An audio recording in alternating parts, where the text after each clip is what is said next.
Hey, that guy stole my phone. Flash, help me.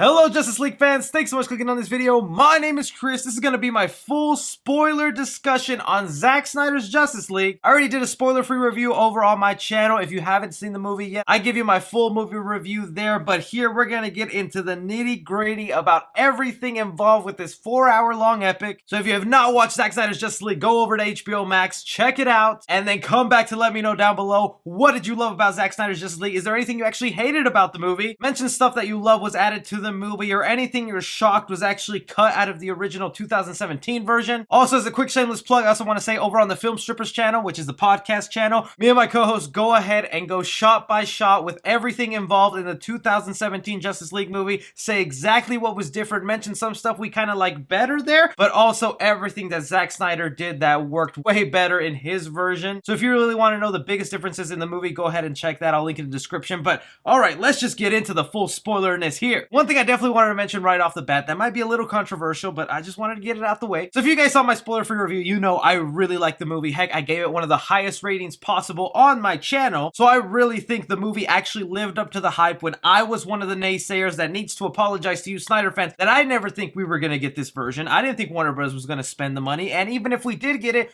I didn't think it was going to be all that different from what we already got, and I am so happy I was proven wrong like the idiot I am, because this movie was definitely a 180 turn. Felt like a whole new movie, even though some of the basic plot points were still there for me. But at the same time, I also want to go ahead and mention, if Zack Snyder was never let go from the movie and we got to see his original vision come in 2017, it would have been just as hated as the Joss Whedon version that we got. Now, before you go ahead and hit dislike, get all mad, let me explain. His cut right now is 4 hours long on a streaming service. No way was that full 4-hour movie gonna be released in theaters back in 2017. The studio would have forced him to cut that movie down to 2 hours, 2 hours and 30 minutes tops, because with a 4-hour movie, you can only play that film maybe twice on one theater screen per day, meaning you only have 2 opportunities a day to pack a theater and earn ticket revenue, as opposed to if the movie was 2 hours and 30 minutes long, you could play that movie 6 times in one screen, giving you 6 opportunities to have a full house and many more tickets sold. And after watching this 4-hour long version, I don't see how you could cut this down to a 2-hour, 30-minute version that would feel just as great and epic without it feeling also as sloppy and messy as the 2017 version did. To me, it really feels like Zack Snyder needs to be releasing all his movies on a streaming service, and I don't even mean that as an insult, because streaming basically is the future of where movies are headed. And if you look at the resume of movies Zack Snyder has made, they're all pretty long films, especially his director's cut, like Batman vs Superman Ultimate Edition is over 3 hours long. Same thing with the extended version of The Watchmen, very long. The man just loves to tell really long epic movies that are kind of hard to be condensed down, which is probably why Warner Brothers had a lot of issues with him, and they're like, Zack, what are you doing? You have way too much movie. There's no way we can release all this. But with that stuff aside, actual context in the movie that I really enjoyed. For one, I liked how in the Zack Snyder version, every character that was just first introduced here, like whether it was Aquaman, Barry Allen, or Ray Fisher Cyborg, especially Ray Fisher Cyborg, got the love and attention they deserve to build up their storylines, because even though I think it was a mistake to make all these characters be their first time introduction, Zack Snyder kind of pulls it off in this 4-hour cut. Like with Barry Allen and talking to his father in the jail cell. In the 2017 version, that scene is like a minute long, where in Zack Snyder's, he dedicates a full like 9 minutes to them just talking back and forth, establishing who Barry Allen is, why he does the things he does, the reason he wants to get into criminal justice, his father, right there, all stuff that makes you humanize with him and already care for him. Bringing it over to Ray Fisher, that was a character I could give less than a crap about in the previous version, where here, he became one of my favorite members of the Justice League. Not only do we actually get to see all the beautiful sequence of how he came to be, but they also do a way better job of not only explaining why he's a good hero, but how his powers work when he's going ahead and exploring his abilities of being able to fly and also hack into a system, like when he's looking at different bank accounts and stumbles upon this woman who has worked her whole life to earn just such little money and struggling to feed her family. And Cyborg, just being the good person he is like, I can change that. I can make you have a lot of money and help you out, was a beautiful sequence that, again, not only showed the humanity of Cyborg, but why he's a great hero. Aquaman as well gets extra characters that later become important in his solo movie, like having Willem Dafoe there and explore a little bit more of the Atlantis side of things. It wasn't just Zack Snyder filling in a bunch of stuff in his movie for no reason. Almost every scene is pretty vital to what a character's motivations or reasoning for being here are. Even though I will admit there's like a couple of scenes I would have taken out, specifically a lot of slow motion stuff. Just like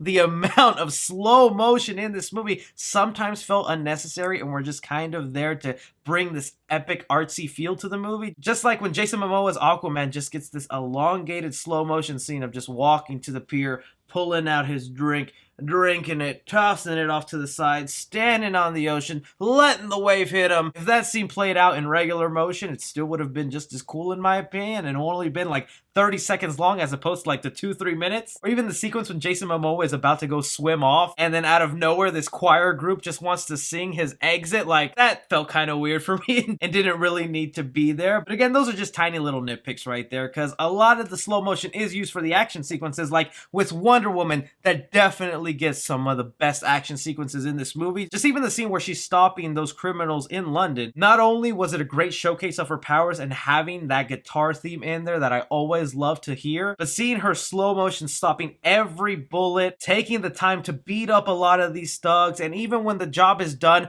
we have the time to see Wonder Woman turn around, ask everybody if they're okay, speak to a little girl who's like, I want to be like you when I grow up, and Diana's like, you can be whatever you want to be. Stuff that was cut out of the 2017 version that adds humanity in the Zack Snyder version that makes me like these characters a lot more. Lets me know they're not just people with great superpowers, these are also people who care about the people they're saving. But admittedly, even though I did start liking Ezra Miller's Flash more as the movie went along, the one sequence that was really bothering me and didn't really work for me is him meeting Iris West and that whole save sequence when he's also trying to get a job at this doggy daycare. Of course, there's some standout moments within that, like where his shoes disintegrate because he's that fast and how he just uses his finger to break glass. Zack Snyder really went ahead and showcased you how powerful some of these guys are, because I did not feel that the Flash was this powerful in the previous version. Here you actually see that this man has godlike abilities, and when used right, this dude can do a lot of damage. But really, it was kind of him just babbling a lot, and a lot of his jokes early on not landing. Like, I'm totally fine if they're trying to make the Flash kind of like the Michelangelo of the Teenage Mutant Ninja Turtles, where he's the funny sense of humor kind of guy, but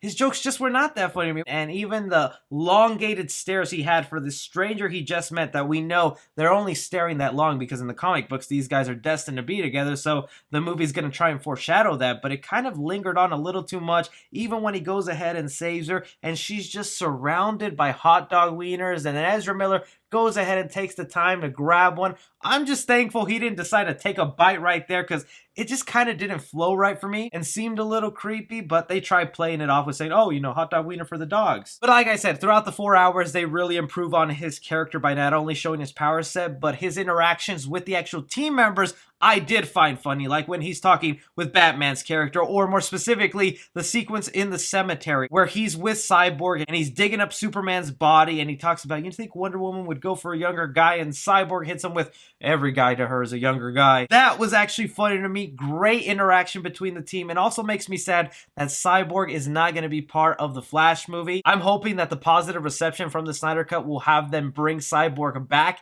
into the Flash film, because I would love kind of like a buddy cop team-up movie with the Flash and Cyborg. When it did come to Batman's character, I felt like he got about the same kind of justice that he did in the 2017 version. I was kind of hoping for a little more Batman, or for even him to get a real great action sequence when the close was maybe towards the end, but that was him using his Batmobile and all his explosives. The one detail I am happy they did add on this film is him creating that gauntlet that allowed him to fight some of the parademons and withstand their blow. That is perfectly in line with Batman and shows how he actually does prepare for battle. The other improvement on this Batman character is he was less jokey. Yeah, he made a joke here and there, but he was a lot more serious, and you felt the grief and the pain that he's like, man, I kind of got Superman killed, and it's all my fault that we're all about to die because of this monster. Every chance that this Bruce Wayne has talking with Alfred are moments of gold, and just remind me a lot of that sequence in Batman vs Superman where it's like, if he's even a 1% chance, we have to take it as an absolute threat. Those same kind of conversations carried over in this movie, and I'm happy they were included because Alfred kind of was a standout character in this movie, even when he wants to go ahead and make the tea for Wonder Woman. Before we get on to Superman and Darkseid, I do want to mention some of the surprise cameos that were thrown in this movie, like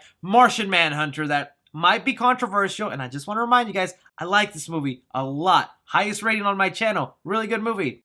The Martian Manhunter cameo wasn't it for me. I actually liked it better if it was Martha Kent and Lois Lane having that heart-to-heart, and then when Martian Manhunter was revealed, awesome that it was him, and I kind of like his design right there. Martian Manhunter, someone I saw in the Justice League cartoons, is a character I've always wanted to see on the big screen, so I'm happy he was included, but the context and how he was brought in, and how he just knew all this backstory about Martha Kent, the relationship with Lois Lane and Superman, didn't really work for me and made me more think, why does he care? Why does he really want Lois Lane out there? I know she's a big news reporter and she's important for the little people out there, but is that really the priority Martian Manhunter has right now? And screw it, since I am talking about Martian Manhunter, I thought the end credit scene with him was even worsely handled, and I know worsely's not even a word, so screw me, right? But that was obviously a scene that was reshot because Ben Affleck looks very different, skinnier in those scenes. And I hate to say this about Ben Affleck, but you can kind of tell the man is just sitting at a green screen and kind of phoning it in, because like Martian Manhunter, a green alien that you're meeting for the first time, is floating down, and Ben Affleck's Batman is like, can I help you? It's like, wouldn't Batman be like, oh god, there's an alien, well, I gotta suit up, I gotta prepare myself, what's about to happen here? And then they just exchange dialogue, and Martian Manhunter's like, you got a team, I might want to join that team. Alright, I'm going. And my friends call me Martian Manhunter. What? Why would you admit that? And why would Ben Affleck's Batman not think of that as a threat? It's like, what, they call you Martian Manhunter?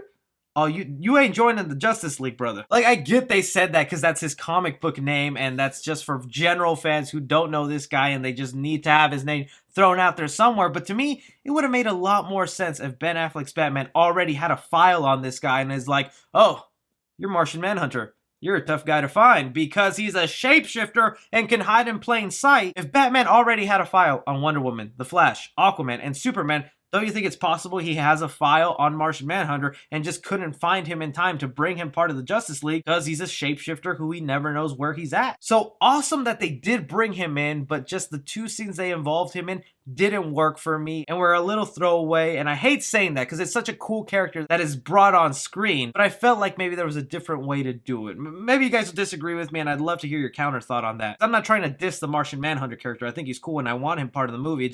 I felt like there was maybe a different way they could have done it. Speaking more on post-credit scenes, we got to talk about the nightmare sequence that essentially was a elongated post-credit sequence that almost does feel unnecessary in the movie, but who freaking cares when you had that awesome Batman and Joker dialogue? Like, even though it was unnecessary, and even though I was hoping for a lot more of the nightmare sequence, like a lot more, the interaction I got between Batman and Jared Leto's Joker here, one, it not only redeemed Jared Leto's Joker for me, and now I really like him and want to see him again, but just some of the stuff they were saying to each other, bringing up Robin being dead, him adopting a child, their truce, and him handing them that Joker card saying, as long as you have this, we're friends, but you tear that up and we're enemies. Batman threatening him, cursing him, and Joker actually looking terrified like, oh, you almost had me. It works so great in the movie, and I kind of just wanted so much more of that. This nightmare sequence being the consequences for bringing Superman to life is something I would want to see progress further, even if it's in animated form. Give me the animated story of what you were trying to tell there. Specifically, though, on Superman himself. One, I love the way they resurrected him. Made way more sense in this movie, especially with the way they explain how the mother boxes work, which in the 2017 version, I was hella confused to why these things are so powerful. Why do they need them? And Zack Snyder threw those lines of dialogue saying, you know, matter cannot be created nor destroyed, but with these mother boxes, when a house goes on fire and it turns to smoke, with Mother Box, you turn smoke back into a house. It makes sense why the Justice League would then think, oh, then let's use this on Superman. And then you feel that tension when they go to resurrect him, with Aquaman changing his mind, going, this is a bad idea. Batman feeling guilty. He's like, no, just do it, just do it. Cyborg having flashes of the future if they go ahead and do this, having Wonder Woman die, and then Barry Allen actually using his godly powers of the Speed Force to bring it to life. That right there is what I wanted from the Justice League movie, that I'm happy is now a real thing. Even more specifically, paired up with Steppenwolf, that, like I mentioned in my spoiler-free review, the dude's actually a threat here, not only because he actually takes on a lot of people in this movie, like the Amazons or the Atlanteans. You get a hint of his motivations when he talks to other members of Darkseid's clan of like, can I please go home? If I finish this, can I please be let back? I have nothing left to lose. Steppenwolf to me was nothing, and now I think he's one of the best DC villains out there, which only added that much more suspense and made that final battle so much more epic, because you have the entire team fighting him, and Superman coming in to just take the dude down without hesitating is not only how you handle Superman, but is also how you use him. Because when they go ahead and do the team effort of killing off Steppenwolf and cutting off his head, throwing it through the portal to Darkseid, and then the Justice League just staring at him through the portal, chills, man. That is the perfect setup you need for Darkseid to now hold a grudge against him and want to go to Earth to fight these guys off. Really was hoping for more Darkseid in this movie, but I have to remember he was just a setup that was meant to be for more in the future that who knows if we're ever gonna get. When it came down to it for me, when the movie was coming to a close and the Justice League was just standing there on the edge, lined up, about to aboard their ship, it's just like that moment was earned. This is the team of superheroes. This is the Justice League, and you have just this emotion of happiness of like, this is the movie I've always wanted to see. Really curious to hear what you guys think about this. Are there any negatives you agree with me? Anything you disagree with me? As long as you're not being a dickhead, I'm happy to talk to you down below. Be sure to like and subscribe. Follow me on Twitter at 3C Film Review. As always, I'm Chris. Take care.